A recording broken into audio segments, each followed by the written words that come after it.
Este video es lo más cercano a una propuesta neutral que verán en este canal. Normalmente yo rechazo los vanos esfuerzos por alcanzar la imparcialidad o la tan aclamada pero a la vez voluble objetividad. Considero incluso cobarde negarse a tomar una postura definida en torno a las cosas, ya que eso no dirige una posible conversación o discusión interesante a ninguna parte. Bueno, hoy haremos mis ideales comunes a un lado, porque la verdad es que cuando se trata de hablar de la ópera prima de Kohei Horikoshi, estoy al medio. No puedo decir que soy un fan, de hecho, si no fuera por los spoilers que me dan mis amigos fans y haters de la misma, jamás me habría enterado de los giros que tomó el manga, para bien o para mal según el ojo de quien lo analice. Asimismo, tampoco creo que sea una afrenta a todo el revuelo y fanatismo que la serie o sus personajes generan entre el público. Incluso celebro que un autor novel como Horikoshi haya alcanzado estas cotas de popularidad. Me parece algo realmente impresionante. Pero hoy no vinimos a hablar de cuánto puede gustarme o no Boku no Hero.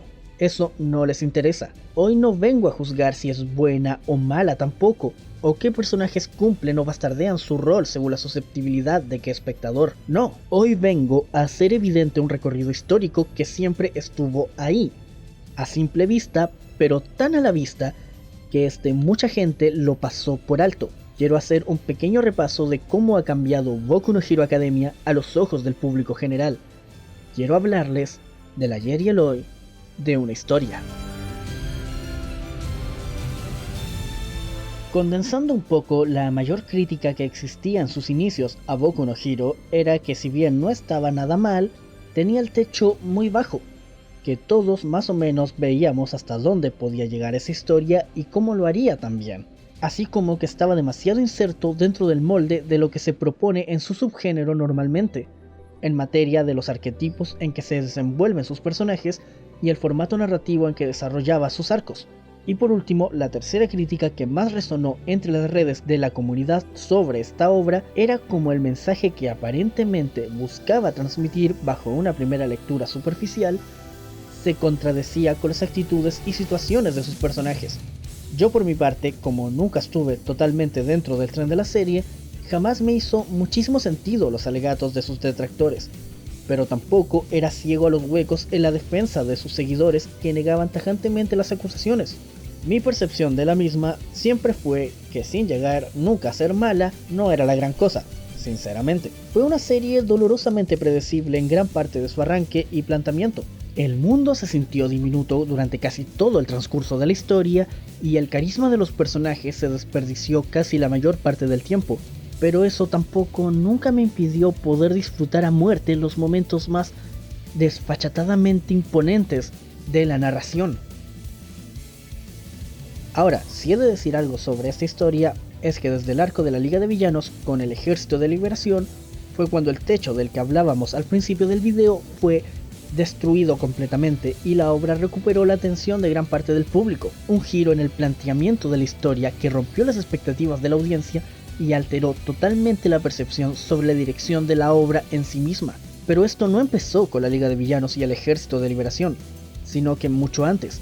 El quiebre de los ideales que la obra plasmó en su primer acto y que la hizo parecer a primeras lecturas predecible, genérica e incongruente consigo misma, dado que siempre hubo signos de que estos ideales eran falsos o impostados, y esta presentación brillante y fanfarrona del mundo se sentía artificial y fuera de lugar, en un sentido tonal, al menos hasta que tiene lugar la caída de All Might y el principio del fin. Con el fin de la era de All Might y la desaparición del símbolo de la paz, el pilar fundamental de la sociedad, sin el faro de esperanza de la comunidad, la vista de todos empieza a ver las grietas de su mundo a nivel estructural, grietas que el lector desde fuera de la ficción vio desde el primer momento. Los héroes no actúan en nombre del altruismo, sino como mercenarios al servicio del público. Los villanos, antes de convertirse en villanos, son en general personas comunes, que fueron consideradas indeseables dentro de la sociedad que se había construido en torno a los héroes. En el mundo de Boku no Hero, el heroísmo no es una labor de ofrecimiento y sacrificio para el prójimo, sino que de consumo para este, condicionada por los límites que la sociedad impone a los héroes. Estas grietas se convierten en fracturas irreparables al darse el arco de la guerra y hacernos testigos de una brillante jugada narrativa, la inversión de roles. Los villanos no son tan viles como se presentaron en primer momento, y los héroes no son tan virtuosos como los quisieron hacer ver en principio tampoco. Incluso si personajes importantes ya habían demostrado estos puntos, como Stein o Gentleman, nada es tan chocante como ver a Tomura Shigaraki siendo víctima de sí mismo, sin nadie que acuda a salvarlo en un mundo donde que algo así ocurra es casi inconcebible. Y no pienso ahondar en la desgarradora historia de la familia del nuevo héroe número 1 y cómo sus pecados se levantaron del infierno para castigarlo por sus actos ruines y miserables, porque ya todo el mundo habló de eso en primer lugar, y tampoco es lo que nos ocupa a día de hoy. Pero es un hecho ineludible que esta declaración de Touya Todoroki, no se hagan los sorprendidos, todos ya lo sabíamos, solo es el último clavo en el ataúd de la sociedad heroica que nos había presentado la serie hasta ahora. Porque ante la oscuridad que los acecha, los héroes renuncian al verse impotentes e insuficientes para enfrentarla. Los que deciden pelear caen en combate. Los aspirantes a héroes ven vencidos a sus mentores en el campo de batalla. Ya no hay héroes en el mundo de Boku no Hero Academia. Y eso es un giro aterrador dentro de su ficción. ¿Excusa esto que la serie se haya tardado demasiado en escoger su tono? ¿Esto evita que se desaprovechen sus personajes? ¿Esto cambia que los personajes fueron mal llevados y estos pueden ser un símbolo nocivo para un público impresionable e irresponsable? Para nada. Boku no Hero Academia está lejos de ser una obra perfecta y los tropiezos que cometió su autor, que aunque entendibles dado el contexto de la revista donde se publica y la personalidad del propio Horikoshi, tampoco desaparecerán, no importa el tiempo que pase. No obstante, creo que es importante hacer este proceso de introspección. Boku no Hero Academia empezó siendo la historia de cómo Izuku Midoriya se convirtió en el héroe número 1 gracias al golpe de suerte que fue el apadrinaje de All Might y su gran pasión por los héroes como símbolo. La historia de gloria de un niño que entra a su escuela soñada, donde conoce a sus ídolos, confronta la adversidad y hace amigos y rivales que lo fortalecen más y más cada día en una línea de ideales y convicción ascendente y sin final aparente. Hoy en día nos enseña cómo Midoriya en su cruzada ha visto la parte más oscura del mundo, el rostro más ruin de los héroes y el más humano de los villanos, pero también ha visto que aún dentro de sus limitantes existen dentro de los mismos héroes como institución verdaderos héroes, así como también ha visto que a veces los monstruos solo son monstruos. No hay que confundirnos. Boku no Hero siempre ha pretendido ser una historia maniqueísta sobre el bien y el mal. La misma entrada del capítulo 1 nos lo adelanta. Midoriya, como un representante del genuino ideal heroico y altruista, se alzará victorioso con el título de héroe número 1, ya no como un heredero de All Might, sino como su propio símbolo, de aquel que logró crear su propia época de paz, tal vez destruyendo al mal, o tal vez rescatándolo de sí mismo. No sé cuál será la decisión del autor al final. Probablemente muchos esperen la primera en un signo de sobrevalorado, valga decir, franqueza pesimista, pero sinceramente espero que sea la segunda.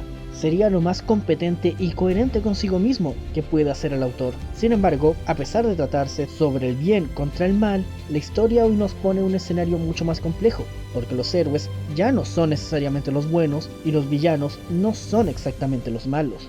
El bien y el mal en el mundo de Boku no Hero se está reescribiendo con cada capítulo que pasa, y los personajes deberán adaptarse a este cambio o sucumbir a él. Alerta de spoilers del capítulo 306, aunque todo este video ha estado lleno de spoilers, pero bueno, el capítulo 306 del manga es el que se considera como base para escribir este video. Midoriya ya escogió su nueva posición. Lo que harán los demás, lo que hará All Might, lo que hará All for One, lo que hará Shigaraki es incierto. El destino de Boku no Hero Academia, narrativamente hablando, es incierto, y es algo impresionante. El propósito de este video en ningún momento es convencerlos de que Boku no Hero es mejor de lo que es. Tampoco decirles que si no les gustó al principio, ahora sí les gustará, o que los errores que se acusaron a la serie en sus comienzos, el autor supo convertirlos en aciertos. Para nada. Solo trato de poner sobre la mesa que a veces como comunidad, que se declara fan de algo, se comete el error de ser siempre demasiado prematuros con nuestros juicios, y esto a veces estigmatiza a las historias que los autores pretenden contarnos. No importa si los giros son para bien o para mal, si ya hemos encasillado una historia según un criterio sujeto a un momento específico, será muy difícil, por no decir imposible, sacarlo de él. Y esto no solo es desafortunado para las historias que acaban condenadas a no poder ser más de lo que se esperaba de ellas, sino que también como comunidad es irresponsable y peligroso.